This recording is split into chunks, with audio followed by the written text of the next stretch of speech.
Assalamualaikum warahmatullahi wabarakatuh. Perkenalkan, nama saya Rangga Pamungkas dengan NIM 40121111087. Di sini saya akan menjelaskan terkait konservasi laut dan fauna di Indonesia demi memenuhi tugas mata kuliah Hukum Kemaritiman. Di Indonesia, zamrud khatulistiwa yang kaya akan keanekaragaman hayati laut dan fauna kini dihadapkan pada tantangan krusial.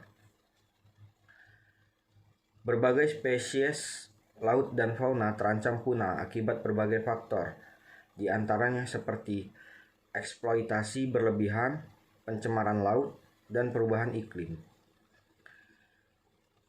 Di tengah situasi ini, konservasi laut dan fauna menjadi sebuah keniscayaan. Upaya terpadu ini bertujuan untuk melindungi, memelihara, dan memulihkan ekosistem laut dan kekayaan hayati di dalamnya, memastikan kelestariannya bagi generasi sekarang dan generasi yang akan datang nanti. Terkait hal tersebut, menyelami makna konservasi laut dan fauna. Konservasi laut dan fauna di Indonesia bukan sekedar kegiatan pelestarian semata. Lebih dari itu, konservasi merupakan sebuah komitmen untuk menjaga keseimbangan alam dan memastikan manfaatnya bagi manusia dan planet bumi. Terkait hal tersebut, upaya konservasi ini mencakup di antaranya, yang pertama, perlindungan spesies, yaitu melindungi spesies laut dan fauna yang terancam punah melalui penetapan status dilindungi, pembatasan eksploitasi, dan program pemulihan populasi. Kemudian, pelestarian habitat, yaitu menjaga kelestarian ekosistem laut seperti terumbu karang, hutan bakau, dan padang lamun yang merupakan habitat penting bagi berbagai spesies. Berikutnya, pengelolaan berkelanjutan. Pengelolaan berkelanjutan yaitu menerapkan praktik pengelolaan sumber daya alam yang berkelanjutan, seperti penangkapan ikan yang bertanggung jawab dan budidaya laut yang ramah lingkungan. Berikutnya, penelitian dan pemantauan. Melakukan penelitian dan pemantauan untuk memahami kondisi ekosistem laut dan spesies di dalamnya, serta efektivitas upaya konservasi. Yang terakhir, pendidikan dan penyadaran. Terkait pendidikan dan penyadaran, yaitu dengan cara meningkatkan kesadaran masyarakat tentang pentingnya konservasi laut dan fauna melalui edukasi dan kampanye publik. Terkait konservasi, landasan hukumnya yang pertama, di tingkat nasional untuk memperkuat landasan yang kokoh baik di tingkat nasional maupun internasional. Di tingkat nasional, yaitu diatur dalam Undang-Undang Nomor 5 Tahun 1990 tentang konservasi sumber daya alam hayati dan ekosistemnya, menjadi payung hukum utama bagi konservasi sumber daya alam hayati termasuk spesies laut dan fauna. Berikutnya, Peraturan Pemerintah Nomor 7 Tahun 1999 tentang jenis tumbuhan dan satwa yang dilindungi, yaitu menetapkan daftar spesies tumbuhan dan satwa yang dilindungi di Indonesia. Berikutnya, Peraturan Menteri Lingkungan Hidup dan Kehutanan Nomor 106 Tahun 2018 tentang jenis tumbuhan satwa liar yang dilindungi, yaitu memperbarui daftar spesies tumbuhan dan satwa yang dilindungi di Indonesia. Kemudian, di tingkat internasional, Konvensi Keanekaragaman Hayati, yaitu Indonesia meratifikasinya pada tahun 1992, mewajibkan negara untuk mengambil langkah-langkah untuk melindungi keanekaragaman hayati di wilayahnya. Kemudian, CITES, yaitu Convention on International Trade in Endangered Species of Wild Flora and Fauna. Indonesia meratifikasinya pada tahun 1973, mengatur perdagangan internasional spesies tumbuhan dan satwa liar yang terancam punah. Kemudian, tantangan dan peluang konservasi laut dan fauna. Terkait itu, upaya konservasi laut dan fauna di Indonesia tidak luput dari berbagai tantangan. Di antaranya, kurangnya penegakan hukum.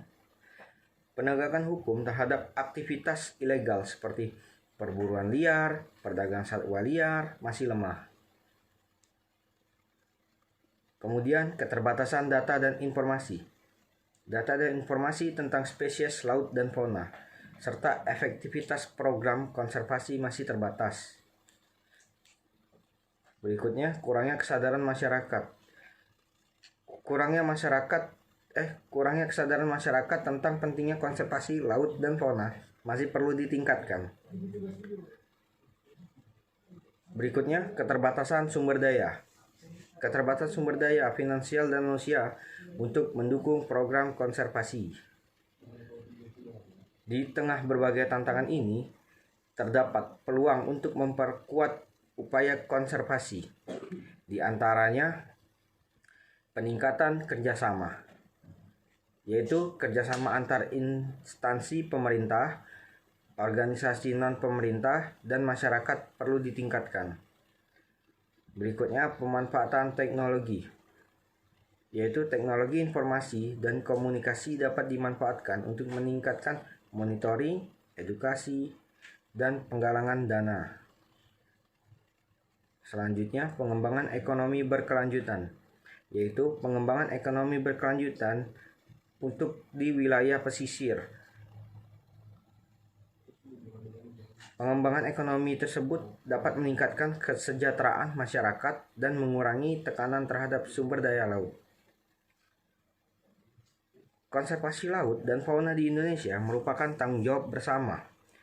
Upaya terpadu dari pemerintah, masyarakat, dan sektor swasta sangatlah penting untuk memastikan kelestarian kekayaan hayati laut bagi generasi sekarang dan mendatang. Dengan ini, marilah kita bergandengan tangan bersatu untuk melindungi laut dan fauna demi masa depan yang lebih lestari. Berikut ada sedikit video terkait konservasi laut.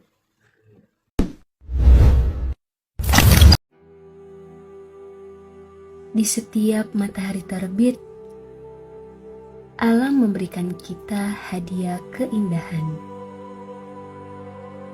Tidak hanya menghibur mata, namun memberikan manfaat kehidupan. Di balik itu semua, tak sadarkah kita punya tanggung jawab untuk menjaganya? Ada yang indah, tapi tak terjaga. Ini bukan hanya tentang pantai, tapi juga tentang keberlanjutan bumi ini.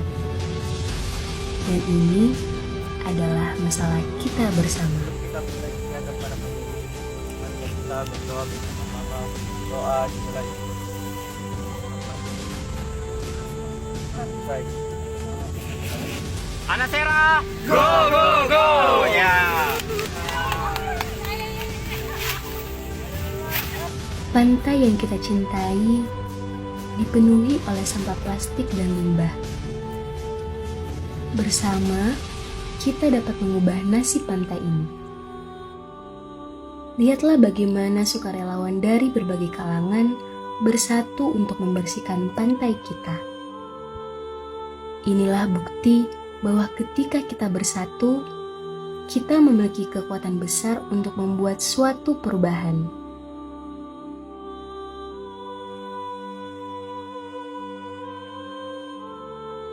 Bayangkan pantai yang bersih, hewan laut yang bahagia, dan anak-anak kita bermain dengan aman.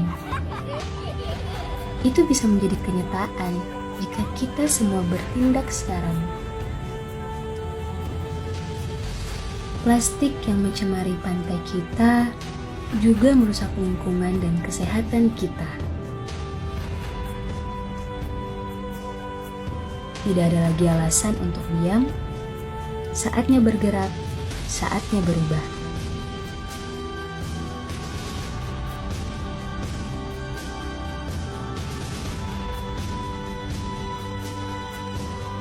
kita semua memiliki peran dalam menjaga kebersihan pantai dan melindungi lingkungan laut. Bergabunglah dengan kami dan mari bersama-sama menjaga pantai dan planet ini untuk masa depan yang lebih baik.